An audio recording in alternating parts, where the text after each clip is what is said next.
अच्छा, बहुत बहुत धन्यवाद आप लोगों का कि आप लोगों ने सुना इसको। अब हम संजय सर से अनुरोध करेंगे कि जो आगे का कार्यक्रम है उसके विषय में बताएं। धन्यवाद सर। धन्यवाद डॉक्टर राकेश, आपने बड़े अच्छे से सारी चीज़ों को समझाया है और बताया है विस्तार से। आप क्योंकि मेंथा के साथ साथ एक दूसरी फसल जिरेनियम भी है। जिरेनियम के लिए हमारे साथी यहाँ पे डॉक्टर राजेश मौजूद हैं, तो मैं डॉक्टर राजेश कुमार वर्मा से अनुरोध करूँगा कि वो आए और जिरेनियम की फसल के बारे में हमारे जो किसान बंधु आए हैं उनको चर्चा करें और आप उसको विस्तार से बताएं।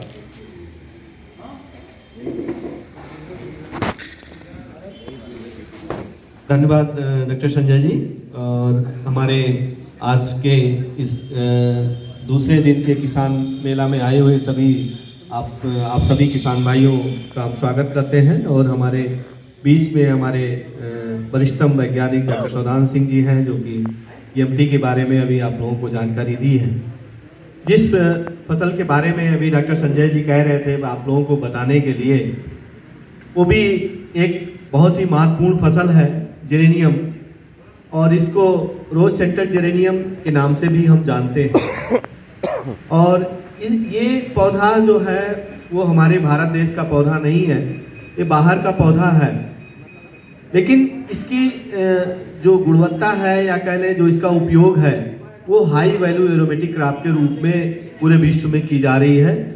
और उन्हीं में से भारत भी हमारा एक है जहां पर हमारी अपनी भी बहुत इस फसल की बहुत मांग है। इसके साथ साथ विश्व बाजार में भी इसकी बहुत मांग है। अगर आप देखें पूरे विश्व बाजार की जो मांग है जिरेनियम की वो 1500 मीट्रिक टन के आसपास है। और जो उत्पादन है वो लगभग 800 के या 500 के बीच में ही है, ये फ्लैक्चुएट करता है। और हमारी अगर अपनी भारत की मांग देखें तो वो लगभग 100 मीट्रिक टन के आसपास है। लेकिन अगर उत्पादन देखें तो वो 5 से और 10 टन के बीच है। तो इसलिए इसको कहते हैं कि एक इमर्जिंग क्रॉप हो सकती है या इमर्जिंग क्रॉप है, या आने वाले समय में गैप काफ़ी है इसके उत्पादन में और मांग में। तो इसी कड़ी में सीमैप में काफ़ी प्रयास किया गया। हमारे बीच में डॉक्टर सौदान सिंह सर बैठे भी हैं। इन्होंने इस फसल को जो एक विशेष जलवायु परिस्थिति में हम करते थे, हमारे यहाँ जब ये भारत में इंट्रोड्यूस हुआ तो ये विशेष जलवायु परिस्थिति जहाँ पर ठंडी जलवायु है, जैसे हमारे देश में उत्तराखंड है, हिमाचल प्रदेश है, जम्मू एंड कश्मीर है, या ऊटी का क्षेत्र जो साउथ इंडिया का है, ऐसे क्षेत्र जहाँ पर तापक्रम वर्ष भर बहुत कम रहता था, या औसत तापक्रम हम जो कह लें वो 15 से 20 डिग्री के आसपास रहता था। और वहाँ की जो ह्यूमिडिटी है वो 65 या 70% के बीच होती थी। वहीं पर इसकी खेती की जा सकती थी। लेकिन बीच में एक समय ऐसा आया कि जब मेंथाल मिंट का आप सभी जानते हैं कि थोड़ा सा भाव कम होने लगा और ये लगा कि सिंथेटिक मेंथाल आ जाएगा, तो डॉक्टर सौदान सिंह साहब ने सोचा क्यों ना हम इस जेरेनियम को जो इमर्जिंग क्रॉप के रूप में है, ये भारत के जो उत्तरी क्षेत्र है जहाँ पर मेंथाल मिंट के किसान हो सकता है कि अगर वो छोड़ने के प्रयास करेंगे तो उनको हम कोई एक ऐसी फसल पकड़ा दें जिसे आगे लेके चलते। तो उसमें एक तकनीक का विकास किया इन्होंने, जिसके माध्यम से आप, क्योंकि ये एक विशेष जलवायु परिस्थिति का पौधा था, यहाँ पे उसकी खेती करना संभव नहीं है क्योंकि उसमें बीज नहीं बनता था। पौधों से ही पौधे तैयार करते थे और वो पौधे जैसे ह्यूमिडिटी ज़्यादा होती थी वो पौधे मर जाते थे। वहाँ तो वो बहुवर्षीय के रूप में चल जाता है जहाँ तापक्रम कम होता है, लेकिन यहाँ पर एक सीजन में जैसे ही बरसात का सीजन आता था ह्यूमिडिटी 85% 90% के आसपास जाएगी, वो पौधा पूरी तरह से खत्म हो जाएगा, खेत में बचाना संभव नहीं था। उसको बचाने के लिए क्या करते हैं, फिर आप ग्लास हाउस का उपयोग करते, जहाँ एसी ग्लास हाउस है या बहुत सी ऐसी आप विशेष परिस्थिति बनाते जहाँ पर उस पौधे की ह्यूमिडिटी और तापक्रम दोनों आप मेंटेन करते। लेकिन उसके लिए जो एक समस्या थी हमारे किसान के लिए, क्योंकि हमारे जो किसान हैं वो स्मॉल या मार्जिनल फार्मर हैं, या खेती के लिए ये संभव नहीं है कि वो एसी ग्लास हाउस शायद वो अपने लिए व्यवस्था नहीं कर सकते तो अपने पौधों के लिए कहाँ से करें। तो उसी को ध्यान में रख के एक ऐसी तकनीक का विकास किया गया, जिसके माध्यम से किसान कम खर्चे में, क्योंकि जब आप ऐसी क्लास में एक पौधा बचाएंगे तो शायद उसकी कीमत 35 से 50 रुपए के बीच होगी, लेकिन जो सीमैप ने डॉक्टर सौदान सिंह जी की अगुवाई में जो तकनीक विकसित की गई, उसके माध्यम से अगर आप पौधे को विकसित करेंगे तो शायद उस पौधे की कीमत आपको 1 से 2 रुपए पड़ेगा। वो बहुत सीधी तकनीक है, किसान अपने खेत में या अपने घर के आसपास किसी भी जगह कर सकता है। तो अगर आप देखें तो जेरेनियम जो है इस तरह से बहुत ही महत्वपूर्ण पौधा, और इसका परफ्यूमरी, एरोमा थेरेपी और फ्लेवर इंडस्ट्री में बहुत ज़्यादा मात्रा में उपयोग हो रहा है। ये एरोमा थेरेपी में भी हो रहा है, जो कि आजकल हम पहले आप सभी गाँव में करते थे, तेल का मसाज करते थे, लेकिन आजकल बड़े बड़े होटलों में या बहुत सी ऐसी जगह एरोमा थेरेपी की जा रही है, जो कि स्ट्रेस रिलीविंग, कहने का मतलब जो हम थकान है या थकावट जिसको हम बोलते हैं हमारे किसान भाई, वो उसको कम करने के लिए हो रहा है। और बहुत से इसमें और प्रॉपर्टीज हैं, जो कि बहुत से ऐसे हर्बल प्रोडक्ट भी बनाए जा रहे हैं।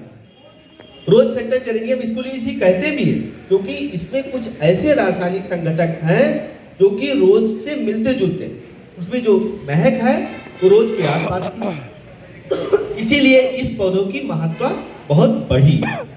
तो अगर हमारे उत्तरी भारत के, उत्तर प्रदेश के, बिहार के, मध्य प्रदेश के या मैदानी क्षेत्रों के किसान जेरेनियम की खेती करना चाहते हैं तो उस तकनीक के माध्यम से कर सकते हैं। तो उसके लिए यही समय है। इस समय अगर आपके पास बहुत सामग्री उपलब्ध है, हमारे देश में 2 तरह की जेरेनियम की खेती होती है। एक होती है बोरबोन टाइप, जिसमें सीमैप ने 3 प्रजातियों का विकास किया है, बोरबोन, सिमपवन एंड एक और प्रजाति है बायो O71। दूसरी जो प्रजाति है जो कि प्रचलन में है, हमारे देश में खेती हो रही है, उसको केलकर टाइप कहते हैं। उसमें भी सीमैप ने 2 प्रजातियों का विकास किया है, वो कुंती के नाम से और एक विपुली के नाम से 2 प्रजातियों का विकास किया है। इन्हीं 2 की खेती होती है। ये 2 तरह की, इसमें रासायनिक थोड़ा सा संगठन इसमें जो है वो अंतर है, और बाजार में दोनों की मांग है। आजकल का अगर बाजार भाव देखें तो जो दूसरी टाइप है केलकर टाइप, थोड़ी सी उसकी ज़्यादा है, और जो हमारी बोरबोन टाइप है वो कम है। लेकिन अगर आप गुणवत्ता पे जाएंगे, अगर उसकी वैल्यू पे जाएंगे तो जो पहली वाली है बोरबोन टाइप, इसकी ज़्यादा है। तो इसी में, और जो दूसरी टाइप है वो थोड़ी सी हार्ड है, कहने का मतलब उसमें जो सेंसिटिविटी है, जो बरसात में मरने की जो समस्या है, पौधा खत्म होने की, उसमें कम है, और बोरबोन टाइप में थोड़ा सा ज़्यादा है। तो मैं ये कह रहा था कि ये यही उपयुक्त समय है उसकी। जो अगर फसल अवधि देखेंगे तो फसल अवधि अक्टूबर से लेकर के जून तक का समय होता है। अगर अक्टूबर में आपके पास पर्याप्त मात्रा में पौधे हैं, तो अगर आप पूर्ण खेती के लिए जा रहे हैं तो शायद जून तक आपको 2 कटाई मिलेगी। लेकिन मैंने कहा कि इसमें बीज नहीं बनता, इन्हीं पौधों से पौधा बनाना है।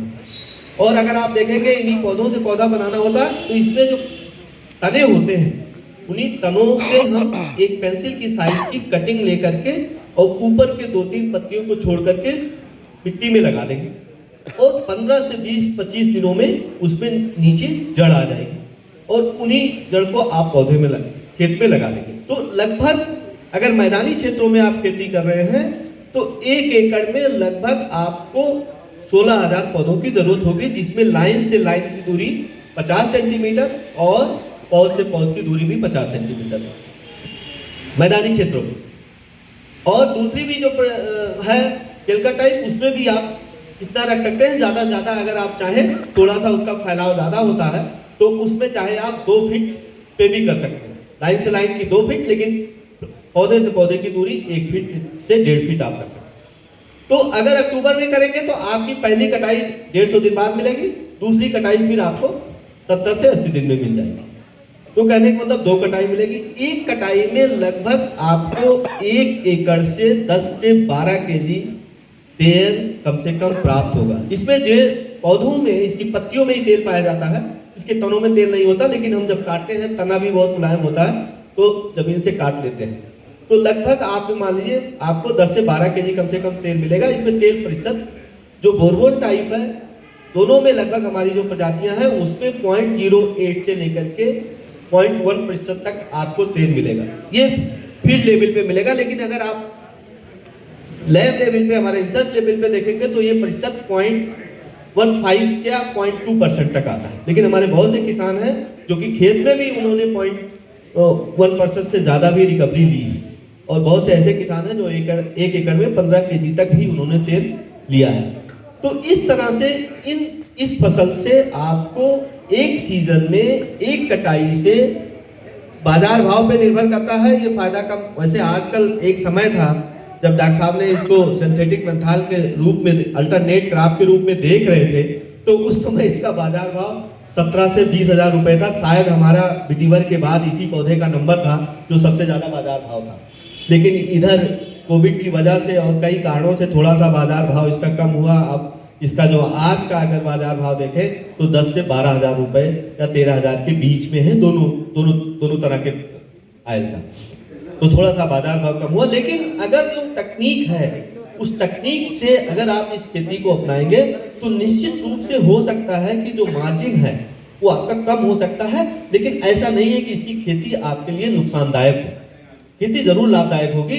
हो सकता है कि फायदा जब आपको 17,000 रुपये तेल था तो आपको ज़्यादा मिल रहा था, हो सकता है इस समय आपको 1 kg का जो लाभ है, 1 kg आयल पर, वो लाभ प्रतिशत आपका कम हो सकता है। तो जैसे मैं कह रहा था, अक्टूबर में अगर फुल फसल लगा, अगर आपके पास सपोज करिए पौधे नहीं है, आप अक्टूबर में आपके पास अगर 2 से 4 हज़ार पौधे हैं तो 1 हेक्टेयर का पौधा बन सकता है। अगर आपने अक्टूबर में इन पौधों को मिट्टी में पास 1 बाई 1 फीट पे लगा दिया और इसको अच्छी तरह से खाद पानी का देखभाल करते रहे, तो आप इसमें फरवरी के पहले सप्ताह तक एक पौधे से 10 से 15 कटिंग आपको मिल जाएगी। तो कहने का मतलब अगर 1 से 2 हज़ार पौधे हैं तो लगभग 1 एकड़ का पौध सामग्री आप कर सकें। खेती के लिए अगर जा रहे हैं तो ये प्रयास करें कि फरवरी के प्रथम सप्ताह आप इसको खेत में व्यावसायिक खेती के लिए लगा लें, तब आप जून तक इसको पूर्ण फसल के रूप में आप प्राप्त करें। लेकिन अगर आप फरवरी में इसकी प्लांटेशन कर रहे हैं तो मैं ये जरूर कहूंगा कि लाइन से लाइन और पौध से पौध की दूरी आप कम कर लें।